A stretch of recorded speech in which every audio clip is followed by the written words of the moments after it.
बदलता ससुराल। कहते हैं संसार का नियम है बदलाव। हर चीज एक वक्त के बाद बदल जाती है, चाहे वो फैशन हो, रीति रिवाज हो या इंसान। सब कुछ एक वक्त के बाद बदलता जरूर है और यही बदलाव हमारे आजकल की पीढ़ी और पुरानी पीढ़ी के बीच भी दिखता है। आइए देखते हैं इसकी एक झलक अरोरा परिवार में। सुबह का वक्त है, सब लोग नाश्ते की टेबल पर बैठे हैं।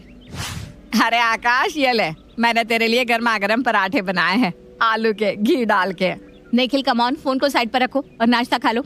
मैंने तुम्हारे लिए ओट्स का पैनकेक बनाया है। निखिल, खाने के वक्त मोबाइल नहीं चलाते बेटा। दादी सही कह रही है निखिल, अपना फोन साइड में रखो। चलो। फोन में क्या देख रहा था वैसे? तो गाने सुन रहा होगा, रेडियो में है ना। जब हमने आकाश को मोबाइल लेकर दिया था ना, तो वो भी सारा दिन रेडियो पे गाने सुनता रहता था। हाँ दादी, और क्या करूँगा, फोन में गाने ही तो सुन रहा था।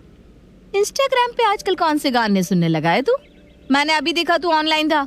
और कितनी देर से ऑनलाइन था? हाँ निखिल, फोन हमने तुझे इमरजेंसी के लिए दिया है, रील्स देखने के लिए नहीं। अरे मम्मा, आप जब देखो सब कुछ चेक करती रहती हो। पापा का अच्छा था, जब चाहे रेडियो सुनो। अरे तब फोन में रेडियो और 2 गेम्स के अलावा और कुछ होता भी नहीं था।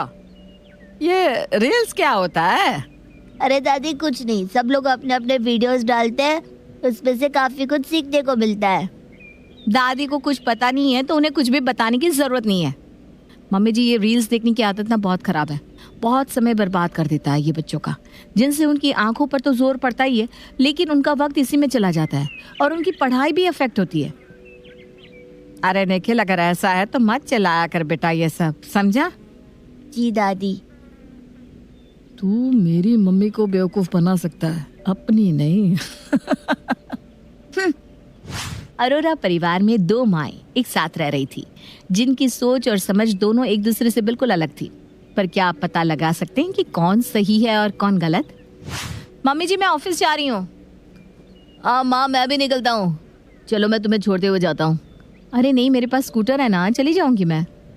अगर तेरे पास वक्त हो तो बेटा मुझे मंदिर छोड़ देता। मम्मी जी, मैं छोड़ देती हूँ ना आपको, मेरा ऑफिस मंदिर के रास्ते में ही पड़ता है। ठीक है, मैं अभी आती हूँ। तुम जाओ ऑफिस, मैं उनको छोड़ दूंगी। दिव्या अपनी स्कूटी निकालती है और कावेरी को बैठने को कहती है। कावेरी दिव्या की स्कूटी को बड़े प्यार से देख रही थी। क्या हुआ मम्मी जी? अरे नहीं, कुछ नहीं हुआ। मुझे बहुत खुशी हो रही है कि तुझे गाड़ी वाड़ी सब चलाना आता है। आकाश जब छोटा था ना, तो मुझे बार बार इसके पापा को बोलना पड़ता था कहीं भी जाने के लिए। आपके समय में किसी को ज्यादा छूट नहीं थी ना मम्मी जी? हाँ वो भी है, और मैं ज्यादा पढ़ी लिखी भी नहीं थी, और ना ये मोबाइल फोन्स थे जिनसे मैं कुछ सीख पाती।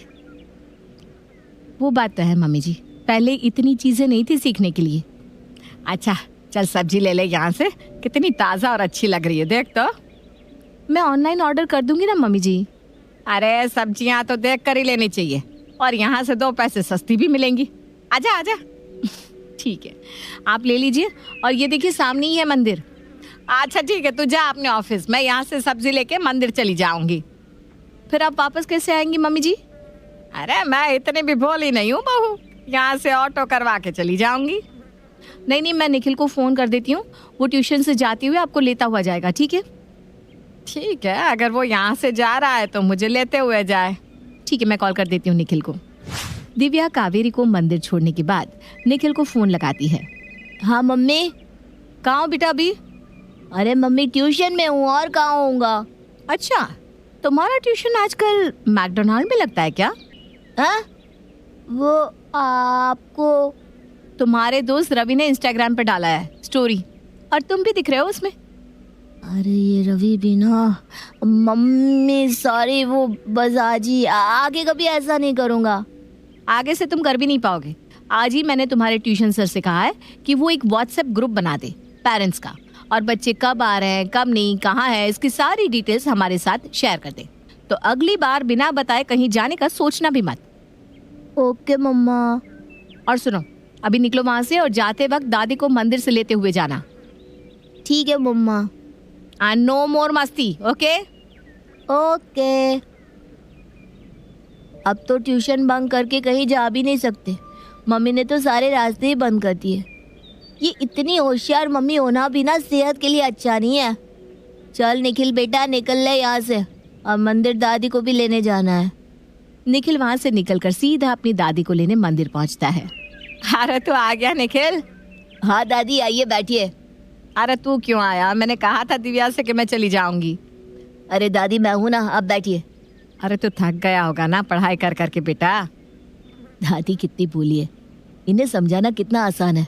और यही मम्मी होती तो फटाक से पता लगा लेती कि मैं दूसरे रास्ते से आया हूँ, अपने ट्यूशन वाले रास्ते से नहीं। क्या हुआ बेटा, कहाँ खो गया? कुछ नहीं दादी, बस सोच रहा था कि अब बहुत क्यूट है। चल अब मस्का मत लगा दादी को, अब घर चलते हैं और उसके बाद मैं तेरे लिए कुछ अच्छा सा खाने के लिए बना देती हूँ। कावेरी भोली थी क्योंकि उसने आज तक ये सब सीखा नहीं था। वो तो दिव्या ही होशियार थी क्योंकि वो आज के जमाने के हिसाब से सब कुछ सीख लेती थी। लेकिन निखिल को तो अपनी दादी ही ज्यादा पसंद आती थी, जिनसे वो कुछ भी कहे तो वो मान जाए। दादी ये देखिए, ये कैसा है? अरे पर ये क्या है बेटा? दादी ये ना एक तरह की बुक है, इसमें बहुत सारी किताबें होती है। आप इन्हें एक साथ पढ़ भी सकते हैं और सुन भी सकते हैं। अच्छा, आजकल तो पता नहीं क्या क्या बन गया है। तू ले लेना, इससे तेरी पढ़ाई भी अच्छी हो जाएगी। हाँ दादी, लेकिन मम्मी लेने नहीं देंगी मुझे, आप तो जानती है ना मम्मी को। अरे ठीक है, कोई बात नहीं, तू मंगवा ले, मैं पैसे दे दूंगी, ठीक है? थैंक यू दादी, यू आर दी बेस्ट। अरे आप चल जाकर कुछ खा ले बेटा। जी दादी। निखिल ने अपनी दादी को जिस चीज के लिए बताया था वो कोई बुक की कलेक्शन नहीं थी, बल्कि एक ब्लूटूथ स्पीकर था। अरे ये कहाँ से आया स्पीकर? वो मुझे दादी ने लेकर दिया है। मम्मी मैं इस पे बुक्स डाउनलोड करके भी पढ़ सकता हूँ। अच्छा, तू पहले अपने स्कूल की बुक्स तो पढ़ ले बेटा, और इसमें तू पढ़ेगा और सुनेगा। मैं सब जानती हूँ।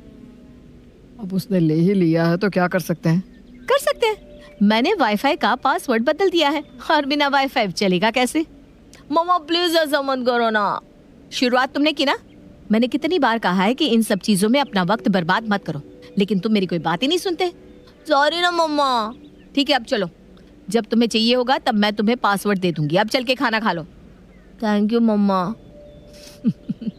तुमने ये मंगवाया कैसे? अरे मेरी मम्मी तो दिलाने से रही, आपकी मम्मी को पटाकर ले लिया। हाँ, उन्हें पटाना आसान है। बचपन में मैं उनसे पैसे लेता था ये कहकर कि मेरी नोटबुक खत्म हो गई है, एक भी नहीं है, किताब लेनी है या पेन लेनी है, और पैसे लेकर हम दोस्त मस्ती करने चले जाते थे। और यहाँ तो मम्मी को कुछ कह ही नहीं सकते, वो तो खुद चेक कर लेती है किताबें और ऑनलाइन मंगवा भी देती है। हाँ, तुम्हें पता है जब मैं तुम्हारी उम्र का था ना, अब हम लोग स्कूल से भाग जाते थे और जब प्रिंसिपल का फोन आता था तो मैं मम्मी को बहाना बना देता था कि मेरे दोस्त को चोट लग गई थी इसलिए स्कूल से भागना पड़ा, और वो मान भी लेती थी। सच? और मम्मी को तो ऐसा कुछ बोल ही नहीं सकते। मेरे सारे दोस्तों की मम्मियों के नंबर है उनके पास, उन्हें उल्लू बनाना आसान नहीं है। वो बात तो है। हम वो आखिरी जनरेशन है जिनकी मम्मियाँ इतनी भोली है। हम तो ऐसा कुछ कर ही नहीं सकते, हमारी जनरेशन की मम्मियाँ तो हमसे भी तेज है। काश वो भी भोली होती। निखिल, इसे तो बदलाव कहते हैं, जो संसार का नियम है। आज अगर तुम्हारी मम्मी ये सब बातें नहीं सीख पाएगी तो तुम्हें गलत रास्ते पर जाने से बचा भी नहीं पाएगी। हमारे ज़माने की बात कुछ और थी, तब के माहौल में और अब के माहौल में बहुत फ़र्क है। और रही बात मम्मी की, तो एक बात याद रखना, मम्मी नए ज़माने की हो या पुराने ज़माने की, माँ तो माँ ही होती है। उनका एक ही मकसद होता है अपने बच्चे की पढ़ाई, समझे? जी पापा, समझ गया। अरे आ जाओ दोनों, क्या कर रहे हो? आ गए आ गए। ये तेरे लिए हलवा बनाया है मैंने बेटा। निखिल, ये तेरे लिए केक, तुझे पसंद है ना? आकाश और निखिल एक दूसरे की तरफ देखकर मुस्कुराते हैं।